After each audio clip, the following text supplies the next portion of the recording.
জমে উঠেছে শেষ সময়ের ঈদ বাজার। নামি দামি ফ্যাশন হাউসগুলোতে নানা পণ্যের পসরা সাজিয়ে বসেছেন দোকানিরা। ময়মনসিংহ নগরের স্টেশন রোড, গাঙ্গিনার পাড়, নতুন বাজার সহ ছোট বড় সব শপিং মল ও বিপণী বিতানগুলোতে ক্রেতাদের এখন উপচে পড়া ভিড়। ক্রেতাদের পছন্দের তালিকায় ঢাকাই জামদানি, টাঙ্গাইলের তাঁতের পাশাপাশি পাকিস্তানি জর্জেট, আফগান, সাদাবাহার ও নানা ডিজাইনের পোশাক। এদিকে বরগুনায় অভিজাত মার্কেট থেকে শুরু করে সর্বত্রই সকাল থেকে গভীর রাত পর্যন্ত দোকানে দোকানে রয়েছে ক্রেতাদের ভিড়। ঈদ যতই ঘনিয়ে আসছে ততই ব্যস্ত সময় পার করছেন দোকানিরা। স্বাদ আর সাধ্যের সমন্বয়ে পছন্দের পোশাক কিনতে বিপণী বিতানগুলোতে ভিড় করছেন ক্রেতারা। দাম দিয়ে ক্রেতা বিক্রেতাদের রয়েছে মিশ্র প্রতিক্রিয়া।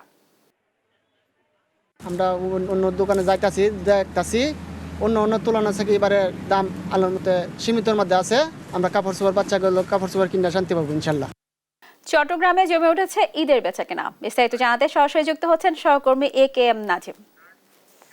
নাজিম, আপনি নিশ্চয়ই আমাকে শুনতে পাচ্ছেন। নাজিম, যেমনটি বলছিলাম, ঈদ বেচাকেনা জমে উঠেছে চট্টগ্রামে। ক্রেতাদের কেমন ভিড় দেখছেন আর কোন ধরনের পোশাক বেশি বিক্রি হচ্ছে, কি বলছেন ক্রেতা বিক্রেতারা? চট্টগ্রামে ঈদের যে বেচাকেনা সেটা কিন্তু ধীরে ধীরে জমে উঠেছে। বিশেষ করে গত ধরে চট্টগ্রামের যতগুলো শপিং মল, মার্কেট রয়েছে সবগুলোতে কিন্তু ঈদের যে বেচাকেনা সেটা জমজমাট আকার ধারণ করছে। দিনের বেলা থেকে কিন্তু সন্ধ্যার পর পর মানে ইফতারের পর পরে কিন্তু মার্কেটগুলোতে সাধারণ মানুষের ভিড় সেটি লেগেই থাকে। বিশেষ করে চট্টগ্রামের নিউ মার্কেট থেকে শুরু করে টেরিবাজার যতগুলো বড় শপিং মল রয়েছে সবগুলো শপিং মলে কিন্তু যারা ক্রেতা সাধারণ রয়েছেন তাদের ভিড় মধ্যরাত পর্যন্ত লেগেই ছিল। আমরা এখন যে মার্কেটে রয়েছে নগরীর ভিআইপি টাওয়ার একটি শপিং মলে, এখানেও কিন্তু ঈদের কেনাকাটা কিন্তু জমজমাট চলছে বিভিন্ন দোকানগুলোতে।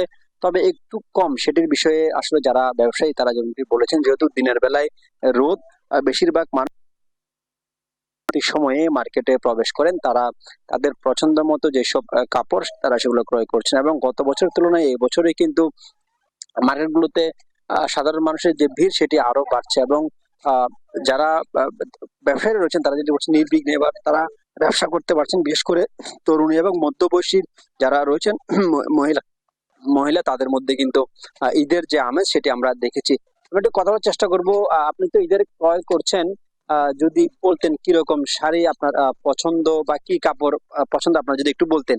আমরা তো আসলে আজকে ওই যে নিজেদের জন্য কিনতে আসি না, ওই যে গরিব মানুষ যারা তাদেরকে একটু আমাদের সাথে যেন ঈদে অংশগ্রহণ করতে পারে তার জন্য ওদের কি কিছু দিতে পারি কিনা সেই জন্য আসছে। দাম কেমন, মানে কেমন দাম পড়ছে বা দামে সন্তুষ্টি কিনা? ওদের দামে আমরা খুব সন্তুষ্ট। আমি অনেক জায়গায় দেখেছি, এই দোকানটার দেখেছি খুব সন্তুষ্ট, একদম রিজনেবল প্রাইসে খুব ভালো ইয়ে দিচ্ছে। ওনারা বলছে যে আপনারা যেমন গরিবের সাথে সহযোগিতা করতেছেন, আমরা ওই ইয়ে নিয়ে ব্যবসা করতেছি। সুতরাং আমরা অনেক জায়গায় দেখে এখান থেকে নিলাম, আমার মনে হয় ভালোই আছে এখানে। উনি যেমনটি বলছেন নিজের পাশাপাশি কিছু সাধারণ গরিব মানুষ যারা খেটে খাওয়া মানুষ তাদের জন্য কিন্তু তারাও উনি কাপড় নিচ্ছেন। বিশেষ করে অনেকগুলো শাড়ি তিনি ইতিমধ্যে ক্রয় করছেন। যারা ঈদে করতে পারে না বা ঈদে একটি নতুন জামা কাপড়ের আশায় যারা থাকেন, তো সেসব ছিন্নমূল মানুষের জন্য কিন্তু তিনি অনেকগুলো কাপড় নিয়েছেন। তো আরেকটি বিষয় আমরা যেটি দেখেছি চট্টগ্রামের মার্কেটগুলোতে কিন্তু দর্শনার্থীর যে ভিড় সেটি সন্ধ্যার পরে কিন্তু চোখে পড়ার মতো থাকে। বিশেষ করে যারা মধ্যবয়সী তরুণরা রয়েছেন তাদের মধ্যে পাঞ্জাবি, যা ছেলেদের পাঞ্জাবি পছন্দ, এবং যারা মেয়েরা রয়েছেন তারা বিশেষ করে 15 থেকে 22 বা 25 বছর তাদের মধ্যে তাদের কিন্তু পাকিস্তানি থ্রি পিস কিন্তু পছন্দ বলে আমরা এখানে দেখেছি। কারণ বেশিরভাগ আহ